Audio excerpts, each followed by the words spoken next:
Hey everyone, it's Dr. Romani and welcome back to this YouTube channel on narcissism. So let's talk about a really confusing gaslighting narcissistic trap it's so easy to fall into. I mean, gaslighting's so confusing by definition, right? But this is an interesting one. Just talking with someone about this recently. So let me lay this out as a scenario, okay? You are in a narcissistic relationship. For this scenario, let's sort of think of it as more of a vulnerable, covert type of narcissistic relationship.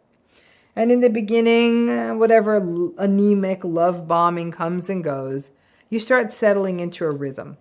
Over time, devaluing, more eggshell walking, tiptoeing, appeasing, self-doubting, self-blaming, but enough good days to keep you in the game.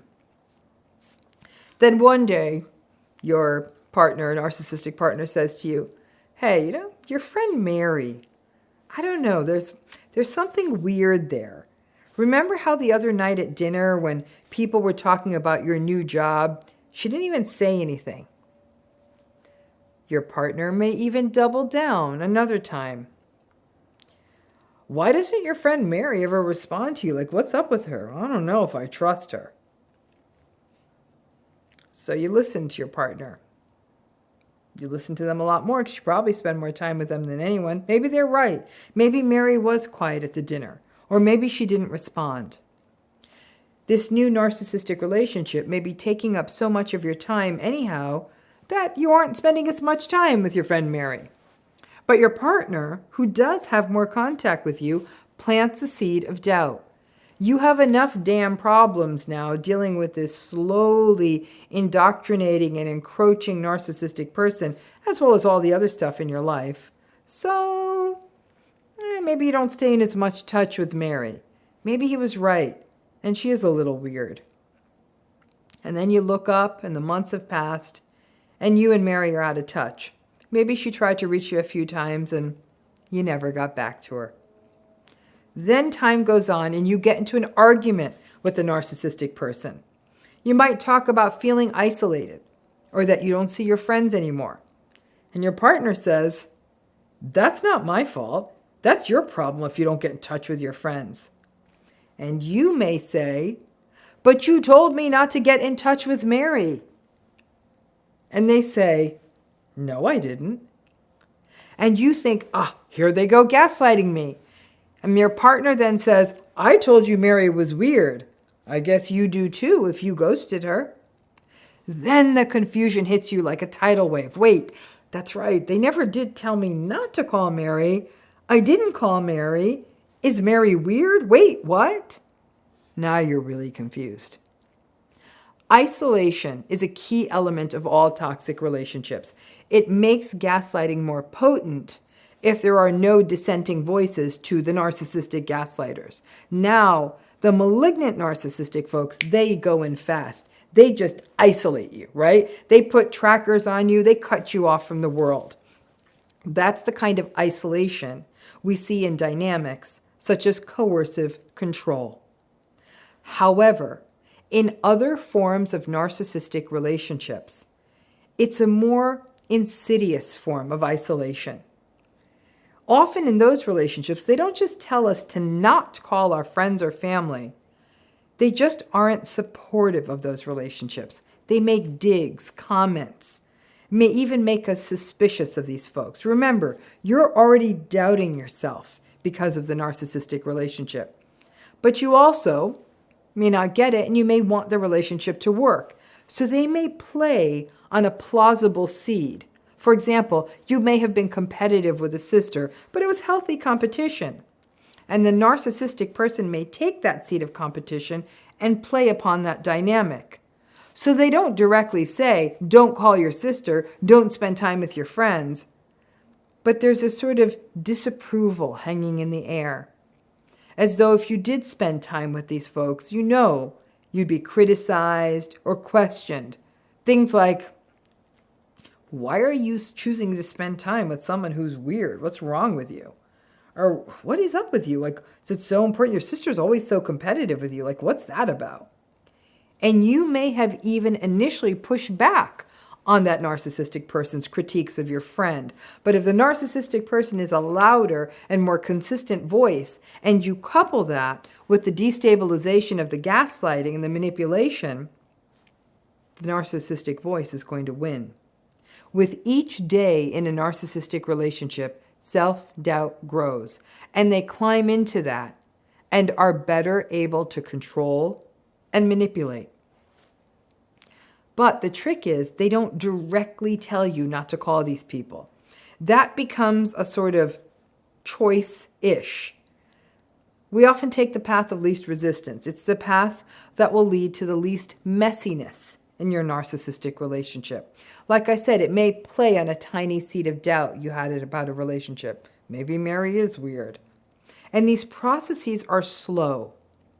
People are busy, and in some cases, when a few times pass and you don't respond to the text messages of a friend, or don't show up to a series of events or invitations, or you cancel a couple of dinners or the like, or you don't take calls or the calls are brief, it may very well be that the narcissistic person didn't ever say you couldn't see them, and then that can really double down on your self-blame. You'll say, I guess they didn't tell me to not call them. Oh, and maybe I'm also blaming them for all the other stuff too. A narcissistic relationship is one where there are no straightforward choices. Calling a friend for dinner isn't just calling a friend for dinner. It's also having to listen to criticisms of the friend, suspicions of them and your friendship, painting you out as foolish for wanting to see them. The time with the friend being designated as a waste of time. After a while, especially since these relationships wear you down so much, it may just boil down to, maybe they're right.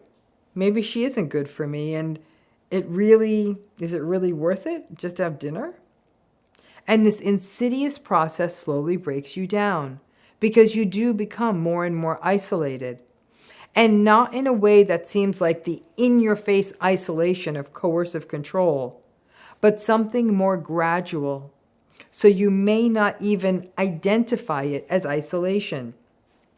You may sort of justify it or just subsume it under becoming busier or the compromises we make in a relationship, or maybe even lend some plausibility and believability to what they're saying about these other people, especially if there was ever a spotty history with them. One day you may look up and find that your support networks have shrunk to very tiny, that your friends are experiencing stuff and you don't even know what's happening in their lives. You may even feel grief or guilt at missing difficult, even wonderful times in their lives. But through all of this, the narcissistic person in these situations can say, I guess if you want to be precise and legal about it, that they never told you to stop being in touch. They don't directly tell you. It's 1,000 tiny manipulations and behaviors you engage in that are an attempt to keep the relationship going. A narcissistic relationship works because one person is perpetually trying to not rock the boat. Then another dynamic may also pop up, that you don't involve the friends in your life because you don't want them to have to be exposed to the narcissistic person who is seeing them so negatively, as weird or whatever. You may even be on to the narcissistic person by then, but can't get out. Or it's a family member embedded in a larger system, in a much more longer-term or lifetime relationship. So just to protect the person, the friend in your life, that the narcissistic people are casting aspersions on, you don't have them around. And in those situations, we often don't say to the friend, hey, I'm not having you come around because my family is narcissistic, or my partner's narcissistic, or there are several people in my family who are narcissistic, and I don't want you to have to deal with it. My family's toxic and awful, and I don't want them to disrespect you. I, though, actually highly recommend doing it this way, because then there is a fighting chance of maintaining the relationship. It does require, however, that you see the narcissistic relationship clearly. And some people aren't there yet. Then the person you aren't inviting over, though, may get it and not personalize it and may see it as the protective action that it is. I talked with someone recently for whom this happened. Her narcissistic ex was talking about a friend who was being weird or odd, and it made her leery about calling her or having her over. She didn't even really believe him. The friend was quirky, but in a good way, and she was a support. But the person I was talking to said that at the time it was happening, she didn't know her partner was narcissistic. She just thought he was being fussy about people and didn't want to have to explain her friend's quirks. So she slowly stopped inviting her around. And as this person I was talking to, got deeper and deeper into her narcissistic relationship, she was being more and more gaslighted and getting more and more confused. When the relationship finally ended, she reached out to the quirky friend, who was hurt but ultimately understood.